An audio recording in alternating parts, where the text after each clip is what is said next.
Bonjour et bienvenue à ce premier épisode de l'Excast. Isaac Asimov, Frank Herbert, Metropolis, Matrix, Star Trek, la science-fiction a proposé sa réponse aux besoins de nos sociétés de vouloir contrôler le futur. Elle a su nous proposer des visions de l'humanité hors du système solaire, nous a décrit les dérives de la société gouvernée par les réseaux et a évalué, non sans un certain pessimisme, notre chance de survie face à l'intelligence artificielle. Mais maîtriser le futur, c'est également la tâche du droit, d'où la question que nous nous poserons aujourd'hui, les leçons de la science-fiction pour le droit. Alors pour y répondre, nous sommes assistés de Hugo Bellagamba, professeur d'histoire du droit à la faculté de Nice et auteur de romans de science-fiction. Monsieur Bellagamba, bonjour. Bonjour. Alors j'aimerais, pour lancer cette conversation, attirer votre attention sur une lettre qui a été rédigée par plus de 220 experts qui était adressée à la Commission européenne, lorsque la Commission européenne entendait légiférer sur la personnalité robotique. Ces experts avaient dénoncé une vision déformée des robots par la science-fiction. D'où ma première question. Monsieur Bellagamba, est-ce que la science-fiction nuit au droit ? Alors, question tout à fait intéressante et provocatrice, évidemment. Alors, je ne pense pas du tout que la science-fiction nuise au droit. Si la science-fiction devait nuire au droit, alors à ce moment-là, l'utopie nuirait à la pensée politique, hein. Et vous voyez bien le parallèle. Je pense qu'au contraire, la science-fiction, en fait, c'est un répertoire de situations qui ne sont pas toujours des situations crédibles, effectivement, hein. Les robots de la science-fiction ne sont pas les robots qui existent dans notre société aujourd'hui, ni probablement l'intelligence artificielle telle que la science-fiction la voit, avec une conscience, avec des émotions, probablement n'existera pas ou n'existera jamais dans notre société. Donc la science-fiction est à côté de la réalité, elle est un pas de côté par rapport à la réalité, mais par contre, elle interroge, et tout comme le droit le fait en permanence, elle interroge les modèles de société que nous avons, elle interroge les problèmes juridiques que nous pouvons rencontrer, et notamment dans le cadre des robots, eh bien la science-fiction, vous avez cité Isaac Asimov notamment, la science-fiction s'est posé la question de la place des robots dans la société, de la place de ces machines complexes et de plus en plus présentes aujourd'hui, hein, dans notre tissu social. Vous savez qu'on parle depuis quelques années de robots d'accompagnement, de robots domestiques, hein, Les de robots robots d'aide sociaux, à la oui. personne et les robots sociaux, bien sûr. Et donc, que doit-on faire juridiquement avec ces robots sociaux? Est-ce que, par exemple, il faut louer ces robots sociaux en contrat longue durée, comme on le fait avec des voitures aujourd'hui? Est-ce que ces robots sociaux doivent faire l'objet d'une propriété privée? Et à ce moment-là, qui va entretenir ces robots sociaux? Qui va les maintenir à jour? Qui va faire les mises à jour? Toutes ces questions-là sont des questions que la science-fiction a abordées, notamment dans deux courants majeurs de la science-fiction. La science-fiction, je dirais, de l'époque des années 50-60, c'est-à-dire la science-fiction de Isaac Asimov, avec les 3 lois de la robotique, hein, que tout le monde, évidemment, connaît bien déjà, ou au moins a entendu parler de ces 3 lois. Et puis une science-fiction plus sombre, qui était une science-fiction des années 80, le cyberpunk, où effectivement on évoquait déjà à l'époque la déshumanisation de la société avec une hybridation toujours plus marquée entre l'homme et la machine.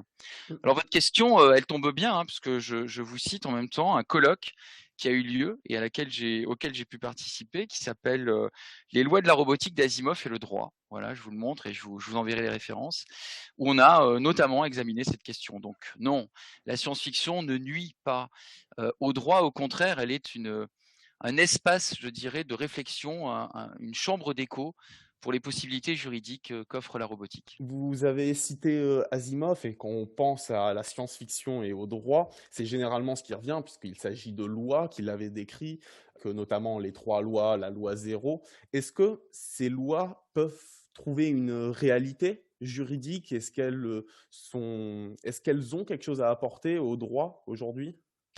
Alors, en tant que telle, hein, je dirais qu'une transcription littérale de ces 3 lois, n'est pas souhaitable. Et d'abord, Asimov, il était, biochimiste de formation et pas juriste. Donc les 3 lois telles qu'elles ont été formulées sont plutôt, une vision très, très fictive, très, très imaginaire du droit et il s'agirait absolument pas de répertorier ces 3 lois en tant que telles, comme si on pouvait les appliquer. Par contre, ces 3 lois ont mis en avant les grands enjeux que la robotique va poser. Hein, premièrement, un robot ne doit pas nuire à un être humain. Ça veut dire qu'une machine, en principe, ne devrait pas blesser un être humain et surtout, un robot compagnon devrait être conçu de telle manière, programmé de telle manière, que les personnes vulnérables dont il va s'occuper ne soient pas mises en danger par lui. Ensuite, la deuxième loi qui est un robot doit obéir aux êtres humains. C'est évidemment cette obéissance, qu'est-ce que ça signifie? Ça veut dire que les algorithmes de programmation que nous utiliserons doivent être suffisamment précis pour qu'il n'y ait pas de contresens dans la tâche que l'on va donner et dans la compréhension de la tâche que l'on va assigner au robot et qu'il va comprendre. Moi, j'avais, dans ce colloque que je vous ai cité, particulièrement travaillé sur cette question-là de l'obéissance, en disant qu'il était délicat de bien faire obéir un robot complexe, parce que dans la société quotidienne, dans la société de tous les jours, nous avons, nous, parfois, dans notre intonation, dans notre façon de nous exprimer, nous avons des ambiguïtés dans les ordres que nous pourrions donner aux machines et elles pourraient mal le comprendre. Et donc, tout est vraiment, il va falloir bien préciser ce qu'est l'obéissance juridique du robot. Et enfin, bien sûr, Asimov avait très, très bien senti le poids économique de la machine. Dans sa troisième loi, lorsqu'il dit que les robots doivent préserver leur existence, doivent rester fonctionnels, bah, ça veut dire que les robots auront une valeur. Et la question qui se pose, évidemment, vous la voyez tout de suite en tant que juriste, qui aura accès à la robotique d'accompagnement? Est-ce que ce sera pris en charge par l'État? Est-ce que ce sera sur la base d'abonnements, comme aujourd'hui, par exemple, nos abonnements Internet ou nos abonnements à Netflix ou à d'autres services? Et dans ce cas-là, qui y aura accès véritablement? Et ça, c'est une question que le droit devrait aussi évidemment se poser. Donc, vous voyez, ces 3 lois, à mon sens, ne sont pas applicables telles quelles, mais elles identifient les enjeux juridiques qui vont se poser très prochainement. Mmh. La science-fiction nous a toujours décrit, le robot, ou nous a très souvent décrit le robot en tout cas, comme l'esclave de l'humain. Celui qui accomplira cette tâche, c'est aujourd'hui, je pense, ce que l'on voit avec, les premiers algorithmes, les premières intelligences artificielles. Mais la science-fiction nous a aussi parlé de l'autodétermination du robot, de sa liberté, d'admettre cette intelligence artificielle comme une intelligence qui serait égale à l'homme. Est-ce que c'est une éventualité crédible pour vous ou pas? Alors, le robot esclave, c'est évidemment, allez, on va dire la solution juridique, la plus simple, c'est-à-dire il suffit d'aller puiser dans le droit romain. Rappelons que Rome était une société esclavagiste et avait parfaitement réglementé, le statut de l'esclave. Vous savez d'ailleurs qu'à Rome, il y avait des esclaves, aussi bien des esclaves de force, que des esclaves d'accompagnement, des esclaves comptables, des lettrés, des poètes, des gens qui faisaient par exemple l'éducation, qui s'occupaient de l'éducation des enfants et pourtant qui n'avaient pas les droits fondamentaux de la personne. Mais à mon sens, revenir à l'esclavage serait vraiment, contraire, à cette image que nous voulons donner de l'évolution de notre civilisation et rendre une machine esclave, ce serait comme, accepter, par exemple, ce que nous avons fait longtemps, hein, l'asservissement des animaux. Hein, vous savez que c'est en train justement de finir, hein, cette question justement du bien-être animal est en train d'être étudiée à l'heure actuelle, au moment où je vous parle, par la représentation nationale. Donc il va falloir trouver d'autres solutions. L'autodétermination, j'ai un peu de mal à y croire dans la mesure où, aussi intelligent que soit une machine, un robot, pour l'instant, il n'est pas démontré qu'elle soit capable de conscience et notamment de conscience morale. C'est-à-dire qu'une machine, un ordinateur complexe et même une structure quantique comme on est en train de les mettre en place, n'est pas encore capable de se demander si ce qu'il doit faire a une dimension morale ou pas. Alors entre les deux, il y a Kate Darling qui est une chercheuse au MIT qui a beaucoup travaillé sur des droits minimaux pour les robots qui seraient donnés par extension aux droits de la personne humaine. En gros, et c'est probablement la solution vers laquelle on va aller, nous pourrions donner des droits aux robots en ce qu'ils nous aident à mieux vivre nous-mêmes. Et je prends un exemple très concret. Un robot d'accompagnement d'une personne handicapée ou vulnérable devrait être protégé en tant qu'il est l'extension, la continuité et l'expression même de la personnalité de cet être humain. Et par conséquent, cet être humain en a besoin et donc il faut aussi protéger la machine. C'est Donc c'est je pense que c'est entre ces deux bornes-là qu'il faudrait travailler. C'est une solution que vous préférez à celle que l'on entend, notamment, c'est la position de Alain Bensoussan sur la personnalité juridique robotique. La solution de Kate Darling vous paraît, préférable? Pour l'instant, oui. En tant qu'auteur de science-fiction, moi, j'ai beaucoup lu et j'ai aussi pas mal exploré la question de la personnalité juridique des robots. Je vous rappelle que chez Asimov, aucun robot n'obtient la personnalité juridique, sauf dans son roman L'homme bicentenaire, où effectivement c'est un robot qui va devenir petit à petit humain, sans vous dévoiler tous les détails, et qui obtient enfin le droit d'être humain. Et le droit d'être humain, c'est finalement le droit de prendre fin, c'est-à-dire le droit de mourir. Donc c'est un petit peu paradoxal que de vouloir la personnalité juridique des machines, je pense. Ça n'est pas raisonnable à ce stade. Si les machines étaient vraiment en situation d'une réflexion morale, politique, sociale, qu'elles avaient véritablement des valeurs en dialoguant avec nous, alors, comme je l'ai proposé dans une conférence il y a quelques années avec mon collègue Giulio Cesare Giorgini, alors on pourrait envisager de leur donner une citoyenneté. Et à ce moment-là, les machines pourraient entrer dans la société humaine en tant que citoyens et du coup en tant qu'être humain. Donc il faudrait, pour cela, et ce serait un changement de paradigme énorme, il faudrait accepter que l'humanité soit autre chose qu'une humanité biologique et qu'elle soit définie par des critères qui ne sont pas simplement les critères que nous avons aujourd'hui.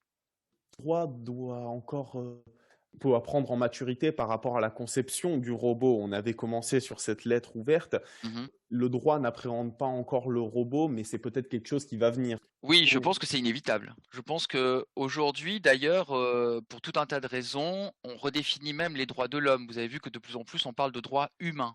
Oui. Notamment, dans, moi j'ai pu, jouer un tout petit rôle pédagogique dans la question de la lutte sur les violences faites aux femmes avec un DU qui a été créé.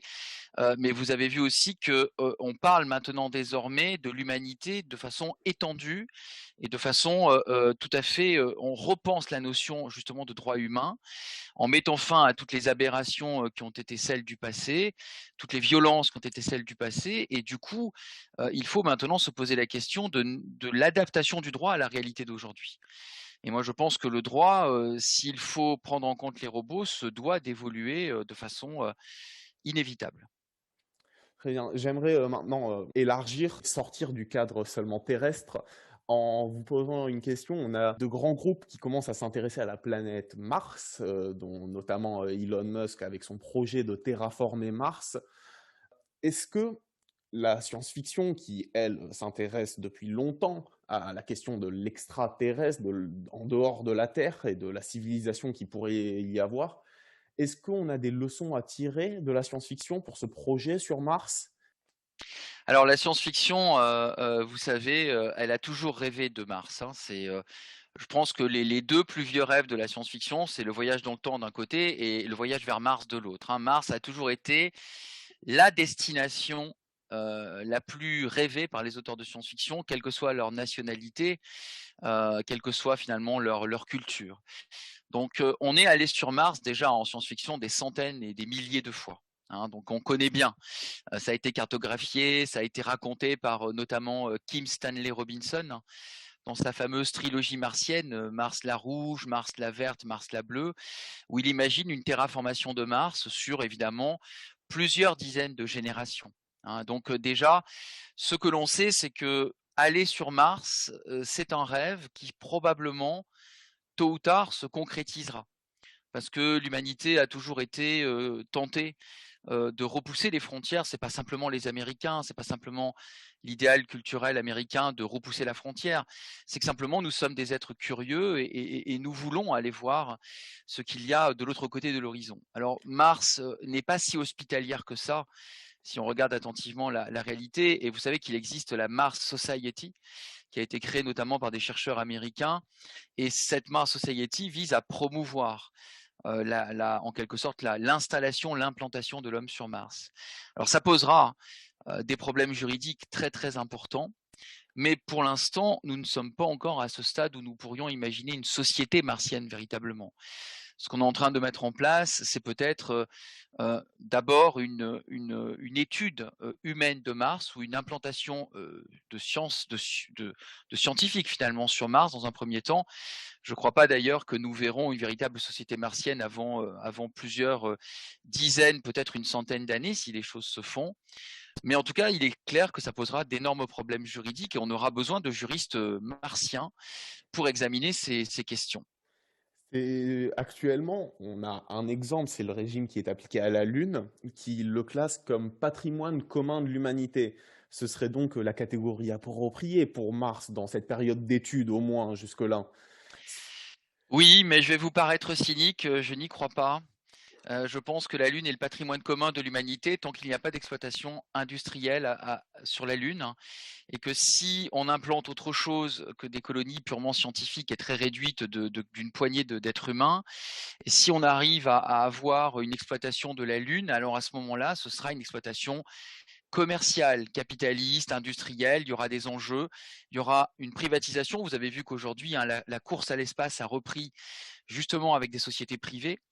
Et cet appétit de puissance et finalement de capitaux est l'un des grands moteurs aussi, hein, il faut le reconnaître, hein, de l'expansion de l'humanité. Donc autant Elon Musk a de grandes idées sur ce qu'il appelle l'humanité interplanétaire, autant il est également fortement conscient, n'en doutons pas, des enjeux commerciaux et des enjeux d'investissement qu'il a mis en place également. Donc la Lune, à mon sens, on le voit d'ailleurs dans le film, vous savez ce film avec Brad Pitt, Ad Astra, Oui, où on voit de James effectivement Gray qui est sorti voilà, il y a, l'année dernière ou il y a c'est 2 ans. Oui. ça, où la Lune est devenue déjà une sorte de vaste, allez, on pourrait dire de polygone, de l'équivalent de polygone sur la Lune. Donc il n'y a pas de raison que Mars reste le patrimoine de l'humanité si l'humanité se rend sur Mars de façon plus durable. Il y aura des sociétés, il y aura de nouvelles cultures et dans toute société, il y a du public et du privé. Les Romains nous l'ont bien montré, hein, avec leur Summa Divisio. Et du coup, eh bien, il y aura autre chose et ça ne restera pas, je ne crois pas une seule seconde, que ça ne restera pas le patrimoine commun de l'humanité. Déjà, on a beaucoup de mal à ce que les pôles et les ressources qui se trouvent aux pôles sur Terre restent encore pour l'instant protégées et c'est de moins en moins le cas. Je repense, vous aviez évoqué le mouvement cyberpunk. Quand on s'intéresse à la science-fiction, et en tout cas c'est mon cas, ce mouvement résonne tout particulièrement car je trouve que c'est un des mouvements qui a le mieux utilisé la prospective et qui a su décrire nous ne sommes pas allés vers le steampunk, nous ne sommes pas allés vers le biopunk, nous sommes allés vers une forme de cyberpunk avec une gouvernance des réseaux. Sur ce point-là, est-ce que vous partagez ce constat que c'est le mouvement cyberpunk qui a un peu gagné cette bataille de la prospective? Oui, malheureusement, oui. Absolument. Alors, en fait, c'est même pire que ça, à mon sens. C'est que non seulement le mouvement cyberpunk avait bien senti le problème des réseaux et notamment les inégalités sociales aggravées par le numérique, car bien souvent le numérique est une fracture et que tout le monde n'a pas accès, ou en tout cas n'a pas accès aux mêmes services, hein. Vous savez qu'il faut payer, c'est les fameux premium, hein, les abonnements premium, et on connaît bien ça. Et donc c'est une compétition, hein, le numérique est une compétition très très très rude, dans laquelle certaines sont laissées pour certains et certaines sont laissées pour compte. Et donc le cyberpunk avait bien vu. De plus, il y a beaucoup de pouvoirs parallèles aux pouvoirs étatiques qui se sont mis en place, et donc la gouvernance du net, elle est très problématique aujourd'hui, hein. La course aux algorithmes, elle est impitoyable et les plus faibles vont probablement ne pas survivre, tout simplement. Les entreprises les plus faibles ne survivront pas. Et enfin, il y a pire que ça, c'est sur le plan idéologique, à mon sens.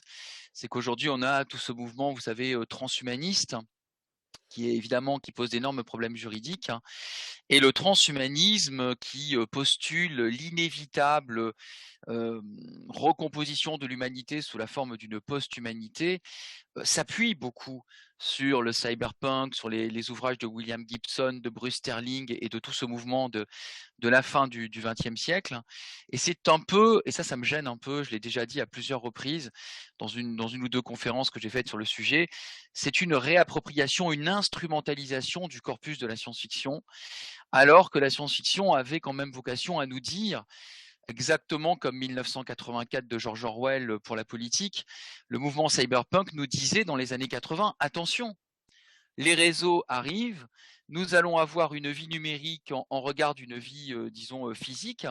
Attention aux enjeux juridiques et attention aux abandons de liberté que vous allez concéder en échange de services dont vous n'aviez pas toujours besoin. Donc, vous Ce voyez, mouvement aurait du coup interprété une dystopie comme une utopie maintenant, c'est ça? c'est un peu ça. En fait, le cyberpunk nous donnait les contours d'une dystopie numérique que le transhumanisme réinvente en utopie inévitable du futur. Et il faut être très prudent avec ça. Et les juristes sont sur le front, à mon avis, hein. Nous sommes la première ligne. Si on ne réagit pas, on laissera des citoyennes et des citoyens tout abandonner aux fournisseurs d'accès Internet. Très bien. J'aimerais maintenant passer sur autre chose, sur l'interplanétaire, la relation avec les autres civilisations.